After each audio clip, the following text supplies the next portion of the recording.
Dalam kasih Allah yang luar biasa, saya bersyukur karena pada hari ini kita boleh kembali untuk menikmati hari yang sudah Tuhan berikan di dalam kehidupan kita.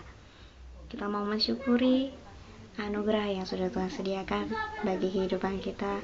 Kita mau katakan, Tuhan, inilah hidupku, semua aku serahkan kepadamu. Kita akan nyanyikan satu buah pujian.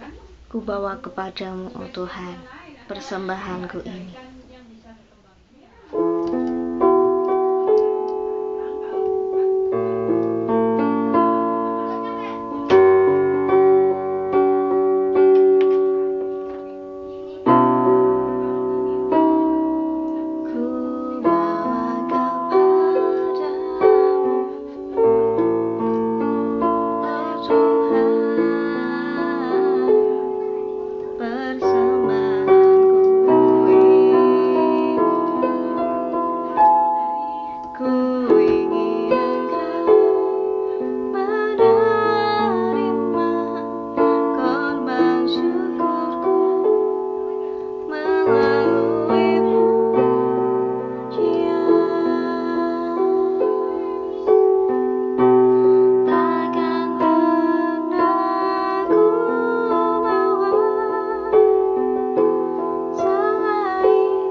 kita kembali akan merenungkan firman Tuhan.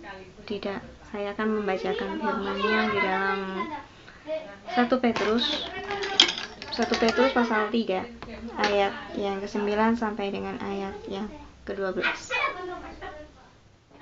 Judul firman Tuhan pada hari ini saya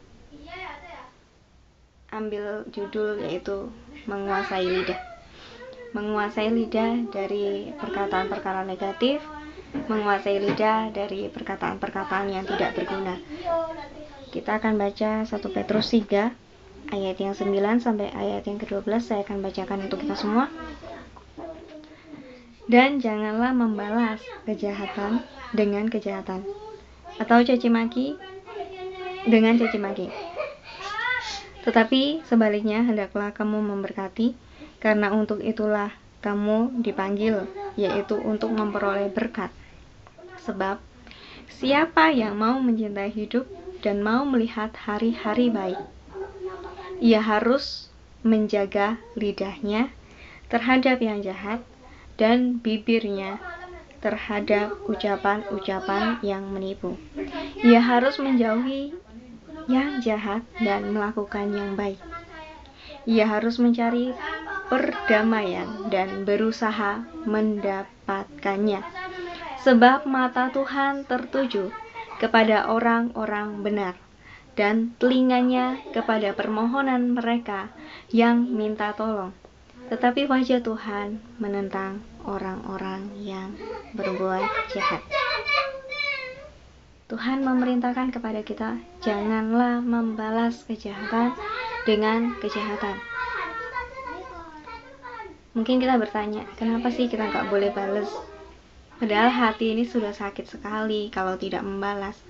Tetapi Tuhan mengajarkan kepada kita, jangan balas kejahatan dengan kejahatan. Kalau kita membalas kejahatan dengan kejahatan, itu sama dengan kita tidak mengindahkan perkataan Tuhan di dalam kehidupan kita, dan juga itu tidak ada bedanya dengan orang di luar sana. Orang di luar sana balas jahat dengan jahat, baik dengan baik. Tetapi Tuhan mengajarkan kita saat ini, balaslah jahat dengan kebaikan. Jangan pernah balas kejahatan dengan kejahatan. Tuhan ingin supaya kita memberkati, bukan mengutuki. Jangan pernah ketika ada orang mencaci maki kita balas dengan caci maki. Jangan seperti itu, karena Tuhan tidak menghendaki itu terjadi di dalam kehidupan kita. Tuhan sangat rindu kita memiliki hati yang bersih, memiliki lidah yang bersih juga tentunya. Karena apa yang keluar dari mulut itu asalnya dari hati. Apa yang keluar dari mulut kita itu asalnya dari hati kita. Dan hati kita akan mempengaruhi otak kita, akan mempengaruhi pikiran kita, sehingga kita mengeluarkan perkataan itu. Tuhan sangat rindu kita bisa untuk mendahulukan kepentingannya Tuhan, bukan kepentingan diri kita sendiri. Dan coba kita baca di dalam ayat yang ke-10. Di sana di sini dikatakan, siapa yang mau mencintai hidup dan mau melihat hari-hari baik, ia harus menjaga lidahnya terhadap yang jahat dan bibirnya terhadap ucapan-ucapan yang menipu. Tuhan memerintahkan kepada kita, lidah kita tuh harus dijaga. Jangan sembarangan ngomong, jangan sembarangan berbicara. Kalau kita tidak tahu titik persoalannya, lebih baik kita jangan bicara. Karena itu sangat-sangatlah berbahaya, saudara. Perkataan itu sungguh-sungguh berbahaya sekali ketika kita tidak mengontrol perkataan kita. Yang ada malah jadinya, kalau kita tidak mengontrol perkataan kita, nanti yang keluar bisa fitnah, bisa kebohongan, dan lain sebagainya. Tuhan tidak menginginkan kita untuk terjebak akan hal ini. Tuhan tidak ingin supaya anak-anak Tuhan hidupnya tidak karu-karuan, tetapi Tuhan sangat rindu kita memiliki hidup yang benar-benar penuh dengan kelimpahan yang daripada Tuhan. Itu yang Tuhan rindukan untuk kita. Tuhan menginginkan kita juga untuk apa? Menjauhi diri dari hal-hal yang jahat. Jauhkan diri dari hal-hal yang jahat. Karena apa? Pergaulan yang buruk itu merusakkan kebiasaan yang baik. Jadi dampak negatif yang ditularkan itu akan lebih berpengaruh daripada dampak yang positif. Di dalam kehidupan manusia seperti itulah adanya. Manusia lebih suka atau lebih condong mengikuti hal-hal yang buruk ketimbang hal-hal yang positif. Hal-hal yang positif sangat sulit untuk ditiru dan dikembangkan. Tetapi hal yang negatif lebih sering untuk dicondongkan di dalam kehidupan manusia. Kenapakah seperti itu? Karena manusia sudah jatuh ke dalam tangan daripada si jahat, si iblis. Ketika dunia sudah dikuasai oleh kuasa kegelapan, maka jadinya adalah tidak ada sesuatu yang baik di dalamnya. Dan manusia lebih condong dan lebih terpengaruh untuk melakukan hal-hal yang baik. Dan firman Tuhan juga berkata bahwa daging kita ini adalah lemah. Memang roh penurut, tetapi daging adalah lemah. Kita lebih cenderung untuk mengikuti hal-hal yang buruk. Tetapi saat ini Tuhan menasihatkan kita supaya kita jangan terpengaruh dengan hal-hal yang buruk. Tetapi kita boleh mencondongkan diri kepada Tuhan, Allah semesta alam. Dia adalah Allah di atas segala Allah. Dia adalah Allah Bapa kita yang penuh dengan kebaikan. Ketika hati kita dipenuhi oleh hadiratnya, maka perkataan-perkataan kita pun adalah perkataan-perkataan yang daripada Tuhan, bukan perkataan manusia belaka, tapi hanyalah perkataan-perkataan yang daripada Tuhan.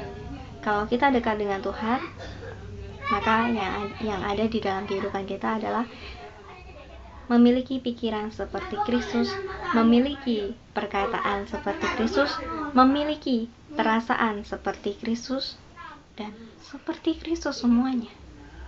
Tentu sangat-sangatlah indah, saudara, ketika itu boleh ada di dalam kehidupan kita. Jagalah lidahmu dari segala perkataan-perkataan yang jahat. Saya heran sekali, banyak orang di sekitar saya itu sedikit kesaksiannya. Banyak sekali orang-orang di sekitar saya adalah orang-orang yang istilahnya suka menjilat. Menjilat dalam artian bukan menjilat yang bagaimana, tetapi menjilat dengan perkataan mereka, supaya mereka disanjung atau supaya mereka itu mendapat pujian dan lain sebagainya. Banyak orang dunia seperti itu, saudara. Mereka ingin mendapatkan kedudukan atau kekuasaan, sehingga pada akhirnya mereka mulai menipu sana, menipu sini.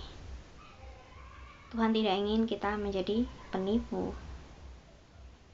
Tuhan ingin supaya kita memiliki kata-kata yang penuh dengan kebenaran yang daripada Tuhan.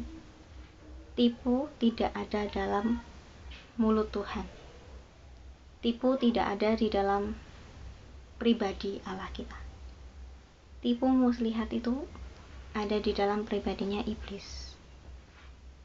Iblis adalah bapa dari segala dosa. Kalau kita menipu, ya tentu bapa kita bukan Tuhan Yesus, tetapi bapa kita adalah si iblis, karena si iblis adalah bapa dari segala dusta. Dan Tuhan tidak ingin itu terjadi dalam kehidupan kita. Tuhan tertuju kepada kita semua, anak-anaknya yang mau berharap, berseru kepada Tuhan. Kalau lidah kita mengatakan kata-kata yang berkat, penuh dengan berkat setiap hari, maka hidup kita pun akan penuh dengan berkat. Kalau perkataan kita setiap harinya mengandung kutuk, maka apa yang jadinya? Sebaliknya yang jadinya. Perkataan itu kan berpengaruh. Jadi ketika kita mengucapkan hal-hal kutuk, maka kehidupan kita pun menjadi terkutuk karena perkataan kita.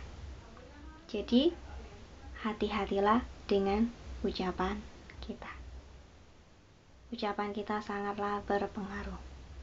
Dan Tuhan juga berkata kepada kita bahwa perkataan kita itu mengandung kuasa. Bahaya sekali kalau kita menggunakan kata-kata kita secara sembarangan. Itu sangat bahaya sekali. Dampaknya bahaya sekali. Jadi makanya Tuhan ingin supaya kita itu mengatakan hal-hal yang baik, supaya jadinya baik. Kalau kita mengatakan hal-hal yang buruk, maka jadinya akan selalu buruk. Kita percaya deh sama Tuhan. Kalau kita meminta pertolongan yang daripada Tuhan, maka Tuhan sendiri yang akan menolong kita. Asalkan perkataan kita benar di hadapan Tuhan. Tuhan berkata seperti ini, sebab mata Tuhan tertuju kepada orang-orang benar. Itu di dalam ayat yang ke-12. 1 Petrus 3 ayat yang ke-12. Sebab mata Tuhan tertuju kepada orang-orang benar, dan telinganya kepada permohonan mereka yang minta tolong. Tetapi wajah Tuhan menentang orang-orang yang berbuat jahat. Jadi tinggal kita pilih saja, kita mau jadi orang benar atau kita mau jadi orang yang jahat. Kalau kita mau jadi orang benar, ya jaga perkataan kita. Jangan sampai perkataan kita ini perkataan yang mengandung kutuk, tetapi perkataan yang mengandung berkat. Ada satu kesaksian daripada seorang ibu. Dia selalu mengatakan perkataan berkat di dalam keluarganya. Ketika itu dia bercerita bahwa anaknya dia itu sakit, saudara. Anaknya sakit parah sampai pingsan. Sampai pingsan tuh sekitar lama lah. Dari sekitar jam 10 baru ketahuan jam berapa tuh, dia bilang jam 1 siang baru ketahuan. Lalu dia cerita bahwa tubuh anaknya tuh sudah membiru waktu itu, tetapi tangan Tuhan menolong. Pada waktu itu akhirnya diperiksakan anak ini ke dokter gitu ya. Pada waktu itu diperiksakan ke dokter, dokter bilang bahwa otaknya dia tuh terkena goresan atau apa gitu. Lalu dokter bilang harus meminum obat selama 3 tahun. Lalu ibunya ini sangat terkejut sekali. Lalu kalau anak saya ini diminumin obat terus selama 3 tahun, jadinya seperti apa nanti? Ya kalau anak saya sembuh atau nanti malah tambah parah atau jadi stres gara-gara obat gitu, dia bilang. Tetapi pada waktu itu ya dia hanya bilang sama Tuhan, saya berserah kepada Tuhan, saya minta tolong sama Tuhan. Saya punya Allah yang hidup, jadi saya minta tolongnya sama Tuhan. Ibu ini berkata seperti itu. Dan pada waktu itu dia bilang kepada anaknya, "Nak, kalau untuk obat seperti ini, sebenarnya perusahaan dari papa kamu menanggung ini semua. Tetapi mama berpikir, kalau nanti kamu minum obat terus selama 3 tahun, kamu jadi apa? Otak kamu seperti apa jadinya kalau 3 tahun selama 3 tahun ini kamu minum obat terus gitu."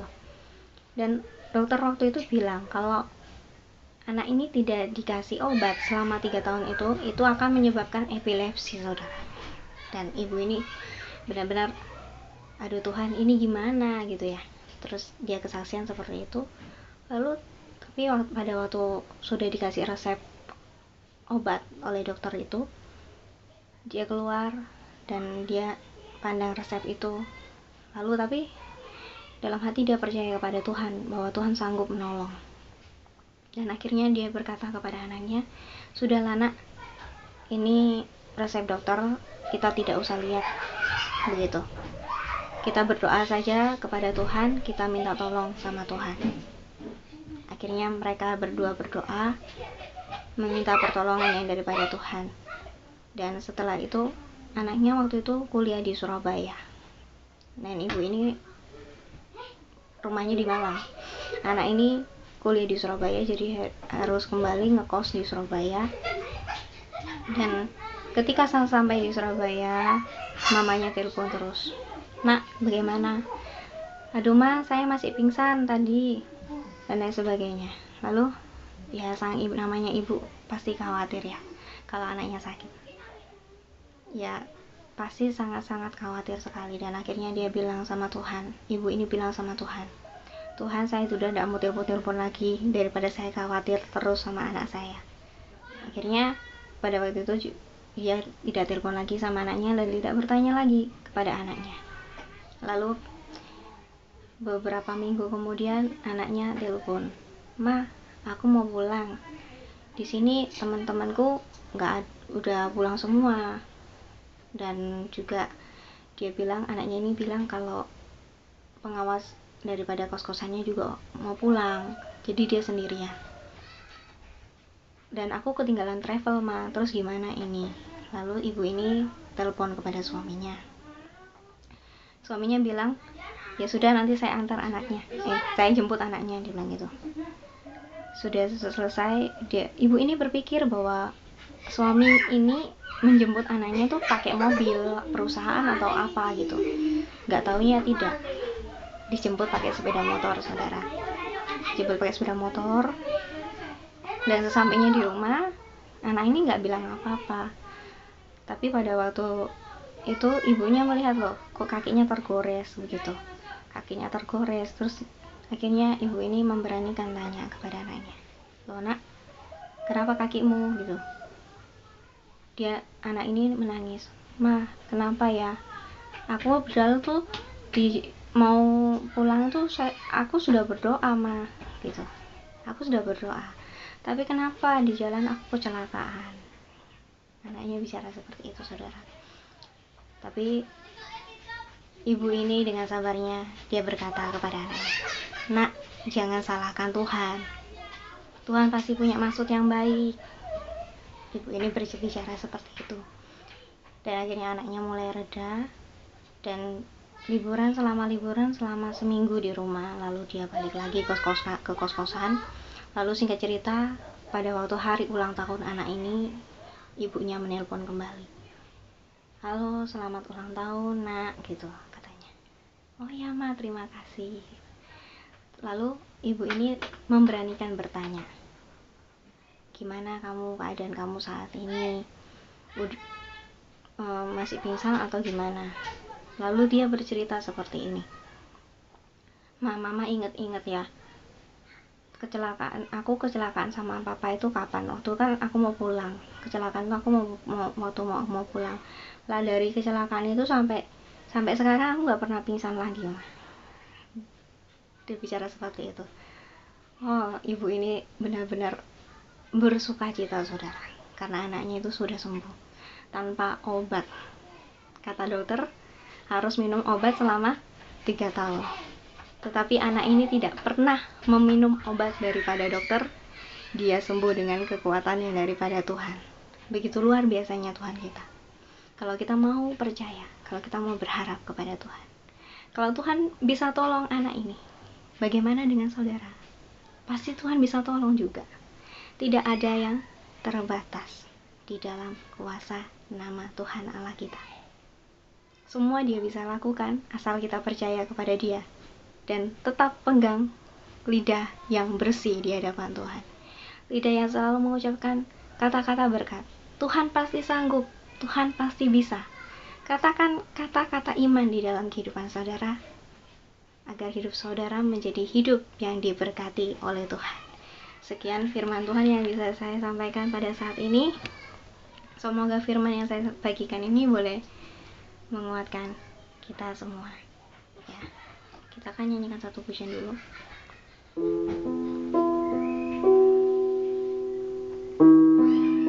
Terkadang kita merasa tak ada jalan terbuka, tak ada lagi waktu, terlambat sudah. Bagi manusia seperti itu, tapi bagi Tuhan tidak, saudara.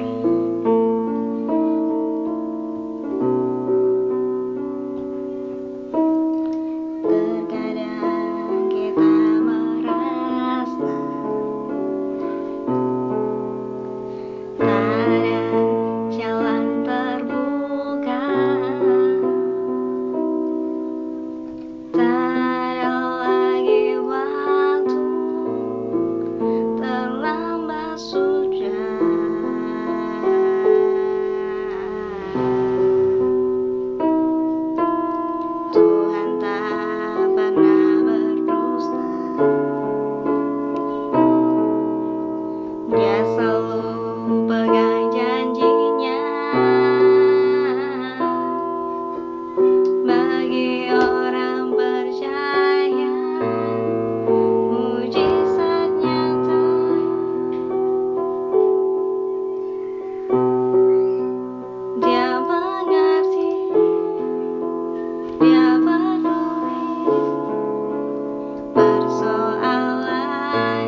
sampai mujizat menjadi nyata.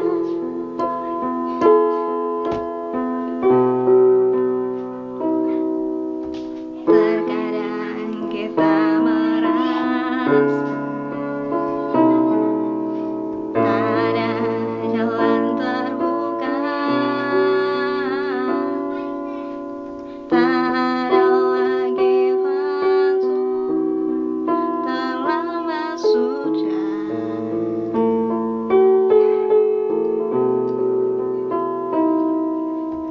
Tuhan tak pernah berdusta,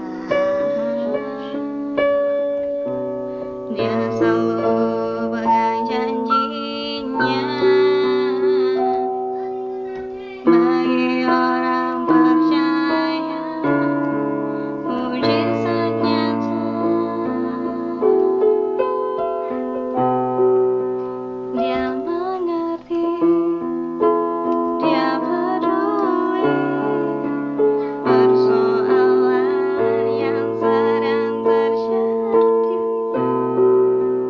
Dia mengerti, Dia peduli persoalan yang kita alami. Namun satu yang Dia minta, agar kita percaya sampai mujizat menjadi nyata. Dia mengerti, Dia peduli persoalan yang sedang terjadi. Dia mengerti, Dia peduli persoalan yang kita alami. Namun satu yang Dia minta, agar kita percaya sampai mujizat menjadi nyata. Dia mengerti, Dia mengerti, Dia peduli persoalan yang sedang terjadi. Dia mengerti, Dia mengerti, Dia peduli persoalan yang kita alami. Namun satu yang Dia minta, agar kita percaya sampai mujizat menjadi nyata. Namun satu yang Dia minta, agar kita percaya sampai mujizat menjadi nyata. Namun satu yang Dia minta, agar kita percaya sampai mujizat menjadi nyata. Kami mempercaya kepada-Mu Tuhan, bahwa Tuhan Engkau tidak pernah berdusta di dalam kehidupan kami. Kalau Tuhan Engkau tolong kami di waktu-waktu yang lalu untuk menghadapi segala situasi apapun, Engkau juga yang akan tolong kami untuk menghadapi setiap persoalan yang menerpa kehidupan kami. Ajar kami untuk menjaga lidah kami, supaya perkataan daripada lidah kami adalah perkataan yang mengandung berkat dan bukan kutuk, supaya hidup kami boleh diberkati oleh Engkau Tuhan. Terima kasih Bapa buat firman-Mu pada hari ini. Hamba-Mu sudah berhenti berbicara, tetapi biarlah Roh Kudus-Mu Tuhan yang boleh selalu berbicara di dalam hati anak-anak. Terima kasih Tuhan, hanya di dalam nama Tuhan Yesus kami sudah berdoa dan mengucap syukur. Haleluya, amin. Sekian firman Tuhan yang bisa saya sampaikan. sampaikan dan saya bagikan pada saat ini. Semoga firman ini boleh menguatkan kita semua dan memberkati kehidupan kita. Sekian dari saya. Biarlah kasih daripada Tuhan boleh senantiasa mengikuti kita semua dimanapun kita berada. Amin.